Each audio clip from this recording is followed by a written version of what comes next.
So, thanks for joining me tonight, Heather. Right.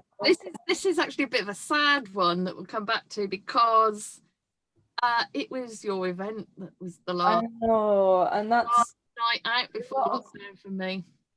it's a lot of people's last gigs before lockdown as well. That, and luckily, not mine, but it it it was a momentous thing for me anyway. And then for it to just suddenly be Yeah. all Well, that meaning to be amplified.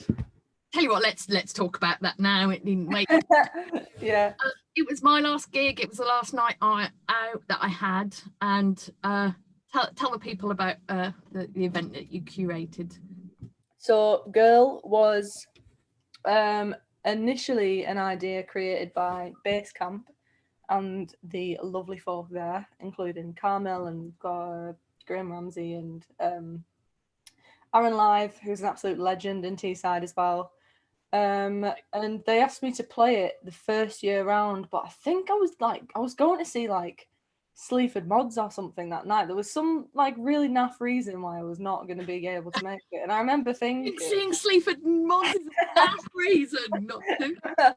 no, because it was such a good gig, and I remember the lineup was incredible. I don't even remember who was on it, but it was great, and I didn't end up going to that, but it stuck in my mind that it was such a good initiative, and I hadn't seen anything like that in Borough that had appealed to me so much. Not just to play it, just generally, it made all the right noises for me. It had the right narrative. It was the right people doing it. So when they asked me to sort of take over the brand a year later, I was already like absolutely jumping on it. And it kind of literally just snowballed from saying yes to doing it to okay, like the world's your oyster, just do whatever you want to do. Like I nearly swore then because it was just such an overwhelming kind of opportunity to get. So You can definitely swear. I've got Jane Jordan from Disgraceland doing interviews, so yeah, oh, you can say whatever you like. well, speaking of Jane, like that was kind of like one of the things that I was desperate to do was to include as many like cool people and just as much stuff. It was just completely self-indulgent, to be honest, the whole thing, under the premise of making noise about stuff that I was bothered about, and everybody else, a lot of people were bothered about it as well. And I could Middlesbrough's just got this. Well, Teesside on a whole has a sort of initiative, but it is rarely collectively said in a way that there's so much going on, but there's so little. Like it's just not very often shouted about, and for me, this was a great opportunity to just like pile as much into it from Borough and everywhere else as possible. So it was based around feminism, but it was by no means a sort of like feminazi, women only event. It was completely open. It was my sort of alias as a promoter is a mental health advocate, so it was really important that that side of things got shown. So we had all kinds of like little fundraising things. We had like some charities involved. We did some fundraising for it, and that was sort of where I started with it. But what it ended up being, we had a pre-show event in Disgraceland, where I met you in person properly for the first time, and we were on the BBC, which was that was cool. I know when I started today, it's about like 8 a.m. I think I got down. Yeah, I felt big time. It was far too early though, and I had these silly glasses on for the first time as well. Like that day, that stuck in my head for some reason. But then, yeah, and then we had the pre-show at Disgraceland, and then Bobby Benjamin, who I absolutely adore, got involved, and he he's just a genius, and he curated the most interesting exhibition. Weirdly, I'd never been to an exhibition in Disgraceland. Bobby made it work. The only time I've ever been to one before that was actually Jason Williamson from Sleaford Mods, when him and Cold War Steve did the that exhibit. The poster's just there. Yeah, Nice that I bought from that. That was the first time I ever met Bobby, because I took my kids along. Did you? Oh, wicked! We couldn't get babysitters that night, and so obviously I wasn't going to miss Sleaford Mods, so we took the kids to Disgraceland for the exhibition, Cruel Britannia, and then my friend Amy was kind enough to take the kids to the cinema when we went to the gig. So yeah, so that was Bobby came running up to me and said, I'm not sure you want the kids in here, and I was like, what can you do? I wish I was going to Sleaford Mods that night. I think we went to see the Coral instead because we'd previously seen Sleaford Mods, but a part of me really regrets not seeing them a second time. They were brilliant. I've seen them more than any other band. Yeah. Last 5 years. I think I've seen them about 7 times, and it's wow. Absolutely. Oh yeah. I would definitely go and see them again. I've just the once at a festival, so it was a little bit bizarre, but it was great nonetheless. For sure, would see them again. But yeah, so girl, I don't know how sensitive this mic is. I don't know if you've just picked up my burp. Let's hope not. Why not? Gassy wine. Girl got well off track. Okay. Yeah, so it was just art, music, spoken word, which is something that I didn't really know much about, and still don't. I'm not going to pretend that I do. But I think I just sort of put some feelers out, and the response in those sort of initial couple of weeks in planning, girl, completely drove everything behind what it ended up being. It absolutely wasn't me at all. I was just sort of going to do like a little day session, just do something that was just stuff that I liked, and then yeah, like I said, it snowballed, and we had the pre-thing with Bobby and Jane at Disgraceland, and a girl from Winter Jargon played that as well. That was absolutely insane. And then Girl itself during the day was just, Basecamp did such a great job of like setting everything up, and like I felt like I was kind of barely around all day, really. I was just kind of soaking everything up constantly, and some booze. But it was just an absolutely unreal day. Like I felt like a spectator for the day, and that was not how I expected to feel. But it was just, so many people came away from it saying that the sense of like just the vibe and the sense of camaraderie, and that's not something that I was really aiming for. I didn't really know what I was aiming for, but that completely showed like a different face of Middlesbrough than what I was expecting. And you had bands from London and Leeds coming up, and then but like Bug Eye, they were going away, and I think it was their last gig before lockdown as well, as it was, like you said, for many. So they've been buzzing about it since, and they've been asking me when they can come back to Middlesbrough and stuff, and it's just crazy having like these crazy big bands being like, when can we come back to Middlesbrough, like, and that obviously I'm pretty chuffed that that's something that I had a part in playing, but it was not down to me. It was down to the response that they got from the borough community, and that is just something that I just did not expect. I didn't expect people to react how they did. So yeah, it was a success. Brilliant. I think. Yeah, I'm absolutely loving that. That's terrific. Yeah, couldn't agree more. It's like I was interviewing Stephen Harland earlier, who's a promoter. Oh yeah. And he was saying, he's got this band who come back from LA time and again because of the warm greeting and the home cooked meals that did, and how they're looked after. And I think that's absolutely terrific to hear that there's more bands that are clamoring to come back here. Yeah. So let's take a back step then. So that was kind of maybe the last thing that you kind of curated. How did you get to that position? Have you always been involved in the creative arts? What led you to that point? I had been doing Amped I think I started Amped in 2018, Amped is definitely the thing that got me. It was the first time I'd really properly promoted or put on a show. I wasn't even really doing DIY shows or anything as a musician before that, but I think I started gigging to go even further back, probably started gigging from 16, and that was my real introduction into, and I was playing not like, I was playing like Mink Bar and pubs around Middlesbrough, but it was, as it is in most places, I guess, like when you play anywhere, you'll know when you gig the amount. I wouldn't have like a fraction of the friends I've got now if I hadn't sort of met random people at gigs or just got chatting to people and whatever. And there's no point just playing a gig and going home. Like so, it's from 16 playing gigs and Mink Bar as well. Back then, I don't actually know what year it was. I'm gonna say like 2000 and oh god, 15. I don't really know. What year is it now? I don't know. That's what we're all asking ourselves, I think. But yeah, just a while ago, and it was back when you had people like Dylan Cartledge and Zach Said, and I was in a band called the Running Colours, and it was just completely different. People would be going to the Keys for mixtape on Tuesday nights, and that was just a completely different universe to what Borough's scene is now. And it's as that's transformed, the people have and the scene has, and that's how I was just rolling with it. I thought it was wicked.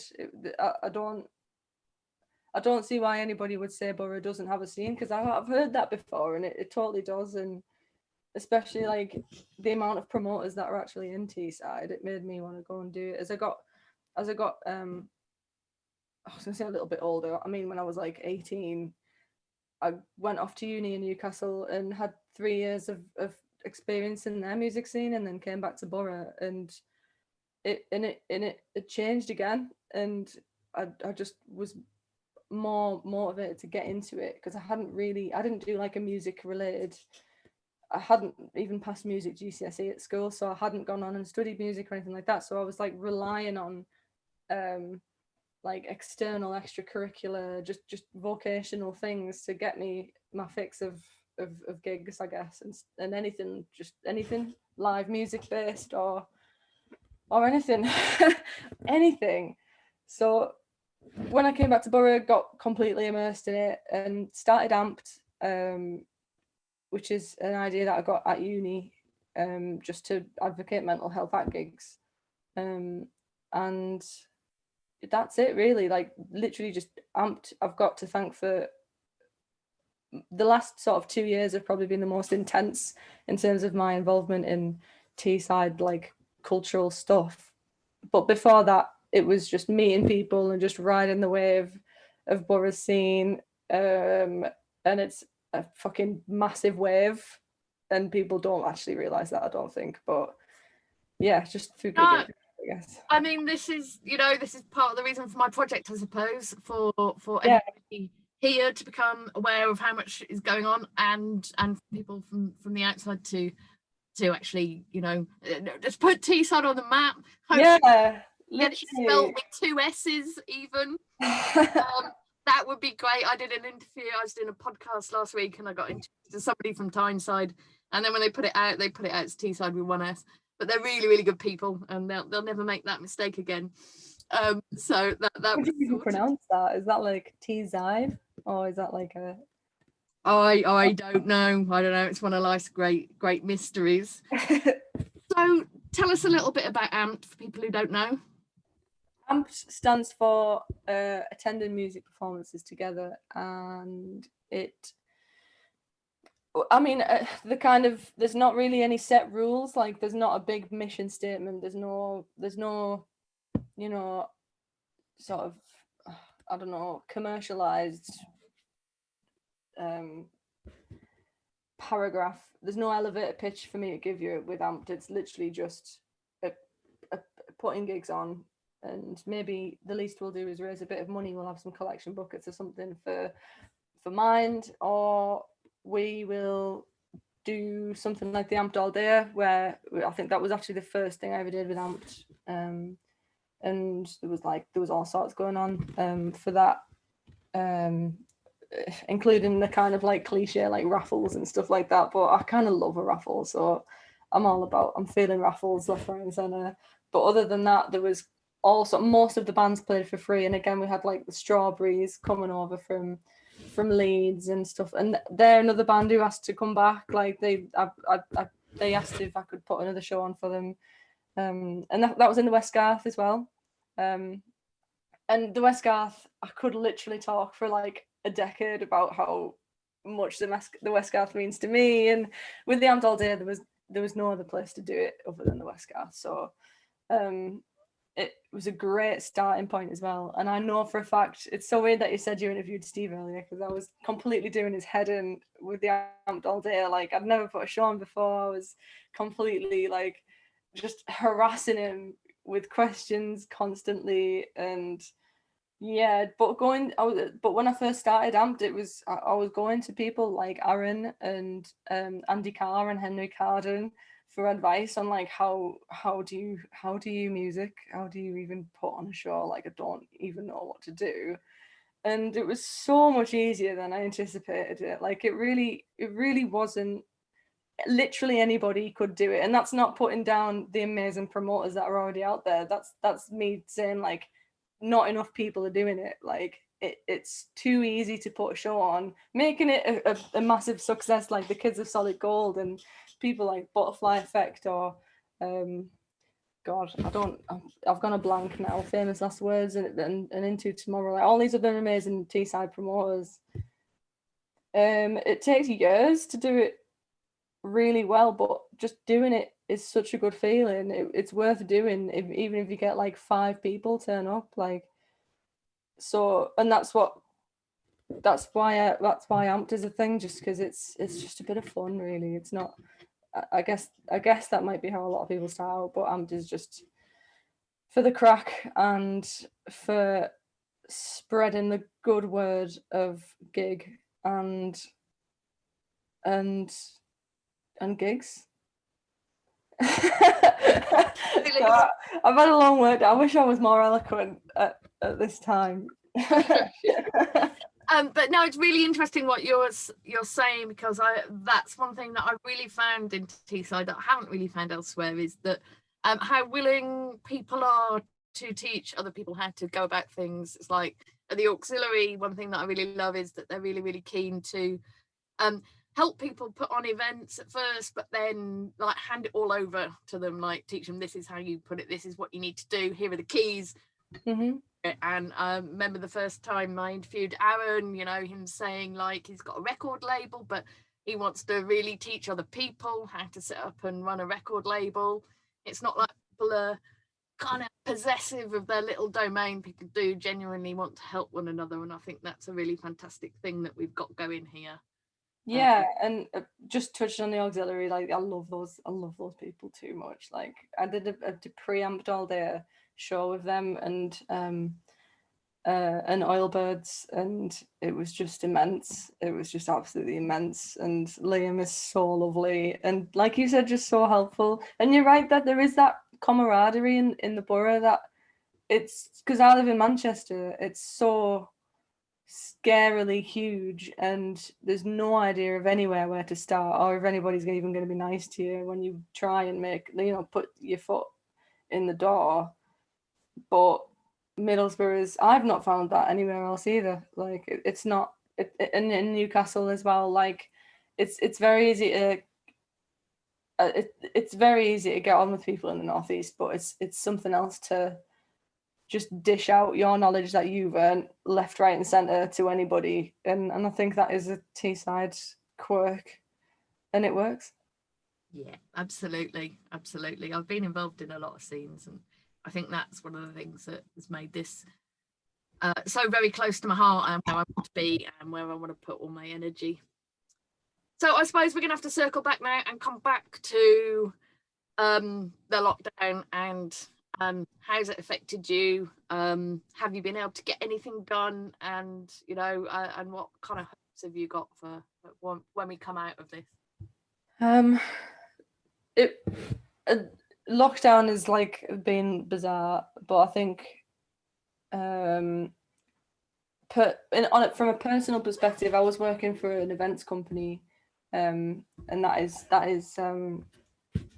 that went to pot pretty much as soon as I got to Manchester. Lockdown happened, and the job didn't. Well, it was an events company, so, but it gave me a great opportunity to write some more songs, like try and make like a little home recording thing with some mattresses and some sheets and make a little booth and stuff like that, and just have a good go at stuff that I've not had to go at before. I didn't make any banana bread, but I made a lot of noise in that regard, and picked up just some really, like, I think not just for me, but I think for a lot of I think for a lot of people, especially creative people, I think a lot of creative people have probably had like really fluctuating experiences through lockdown, because it's given